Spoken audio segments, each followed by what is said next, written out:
Hey guys, welcome to The Faithful Prepper.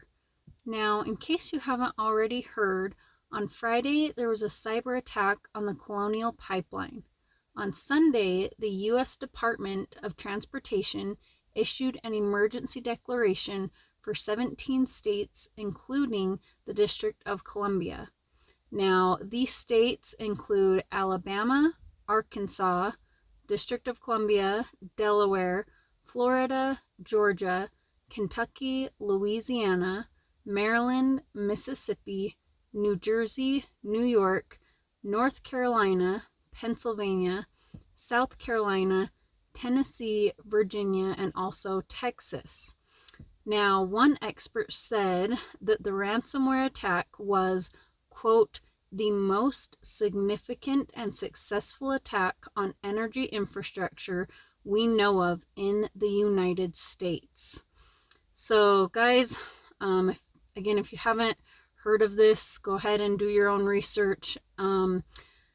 This is a big deal, especially for those who live on the East Coast and who are in these states.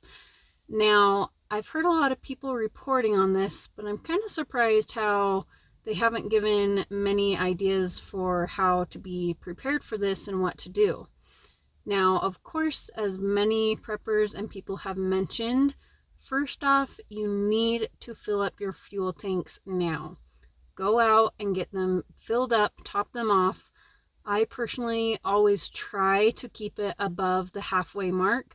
I try not to let it get below halfway just on a daily basis to try and be better prepared and be wise.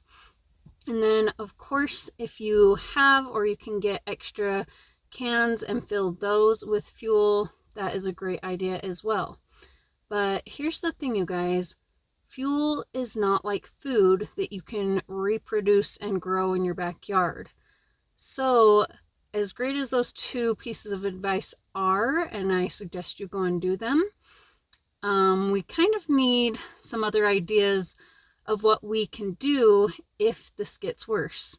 They also said if the subsequent outage is not corrected within days, the eastern half of the United States, which reportedly receives 45% of fuel from the pipeline, could see a surge in gas, oil, and diesel prices. Now, again, we don't know for sure. Hopefully by the time I upload this video in a few hours, they'll have it taken care of and everything will be fine.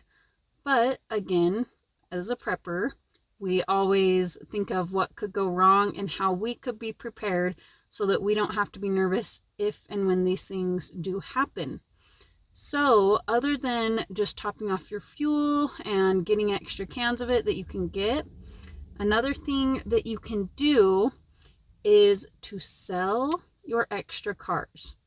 Now, I know you're probably thinking I'm being a little bit extreme or unreasonable, but guys, as you see, I'm in my minivan, and this is the only car that we own. We have 4 children. Throughout our marriage, we've sometimes had 2 cars and sometimes had 1. Now, yes, we are blessed right now because my husband works from home and we also homeschool. So, sure, you could say, well, you have it easy. You guys are mostly at home, so you don't really need 2 cars. But we've also gone, when we were first married, we were both attending college and working, so we had very busy schedules, and even then we only had 1 car. Many times my husband would bike to work, or we could work out our schedules where I could drop him off, or sometimes I would walk to school. You get the point. So I'm just making the point that it hasn't always been as easy as this, but we have learned to survive off of just 1 car. Not only selling your additional cars, but if you have a car that gets horrible or just not good gas mileage, you guys, this is huge. I've been trying to tell a couple of people I know that have cars with really bad gas mileage, like, you gotta sell that thing now, because if prices get even worse, these gas prices go even higher, no one's gonna want to buy your car that has bad gas mileage. So this is why we prepare. If you sell it now while you still can sell it and get more money out of it, you're going to be that much more better prepared. If you guys sell your second car, your third car, however many, first you can get the money just from the car and use that towards whatever you need, fuel, prices rising, preps, whatever you need, you have that additional money. Then you guys, you're saving every single month on car insurance, which is going to help even more. And then of course you're spending that much less gas, maintenance, and everything else on a car. Now, this is my question. When did we start thinking that everyone who owns a driver's license has to have their own car? I don't know. I just feel like it's getting so much more common that as people have, they live together and they have more people in their house that are 16 or older, it's like all of a sudden everyone needs their own car to be able to get to activities and work and different things. When you guys, let's be honest, most of us could make it work with just one car or one less car if you have multiple cars. So try your best to do things, which is actually my next point. Are there jobs that you could have that are closer to home? Obviously, if you have a job that's really far away and you cannot bike there or walk there, that's going to be a little bit harder. So if there's a job that's closer to your home, maybe consider getting that job instead so you're not spending so much on gas prices. Many more people are now working from home just naturally with everything that happened from the pandemic. But another thing you can do, which is what we did, I'm not even sure how it started a few years ago, but my husband started slowly working from home just every once in a while because he only needs a laptop and he's just on the phone with his computer. And slowly over time, as I don't even know how exactly it happened, but he started working from home more and not going into the office as much. He finally was working from home enough that he decided, hey, I think I'm going to go for it and I'm going to ask my boss if I can officially work from home and be remote so that we can move, we can live wherever we want, and we're not just stuck in this location. And guys, his boss said yes. They worked it out, and just before the pandemic actually hit, he has been working remote, working from home. So that's another thing to consider. If your job is something that you can do just on the computer or over phone calls and you don't have to physically be there, guys, just try it. Talk to your boss, talk to the manager, talk to whoever you need to, and see what you can do and see if they'll allow you to work from home. Another thing to think about is ways that you can stay closer to home so you're not paying as much in gas, and like that you can hopefully be able to sell off a car or two so that you're saving that much more money. Maybe you normally go grocery shopping at a certain store because they have your favorite brand of cereal, but guys, just go there once a month, every other month, and stock up on that, and then do your normal daily, weekly grocery shopping at a store closer to your home to save money. The same thing with anything else. Maybe there's a gym you go to or another activity that you do that you can find one closer to home so that you're not paying as much gas and you're not traveling as much and spending as much time in the car just traveling there. The next step is consider carpooling. So if you cannot get a job that's closer to home, you're not able to work from home, which is understandable, not everybody can, figure out who works at your job with you.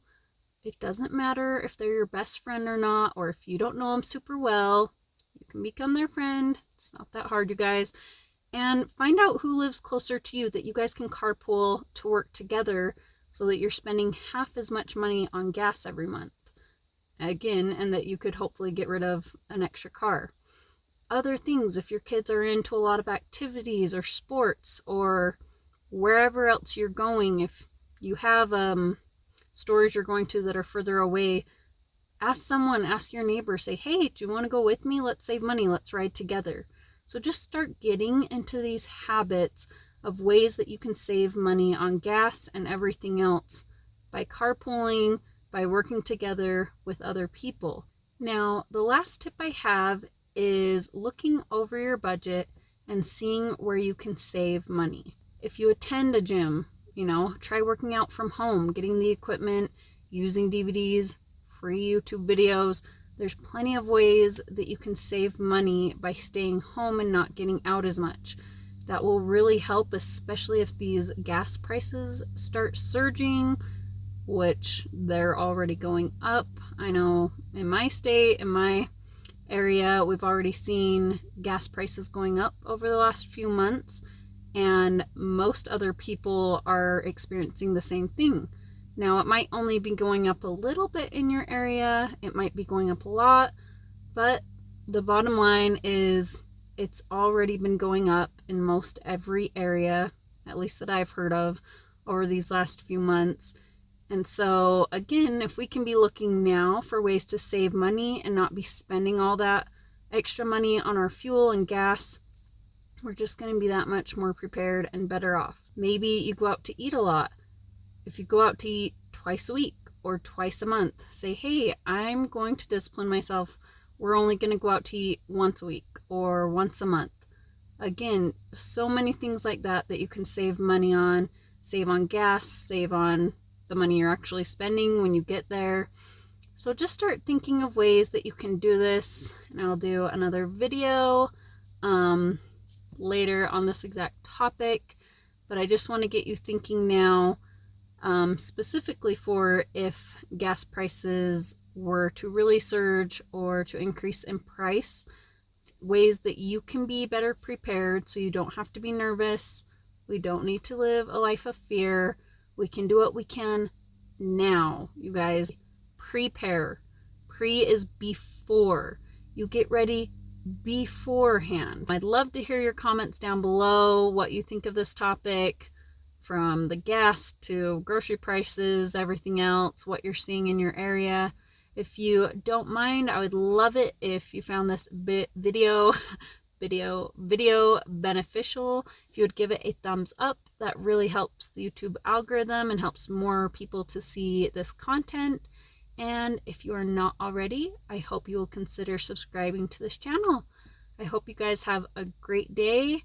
Hope you are prepping so that you are not living in fear, and I will see you guys next time.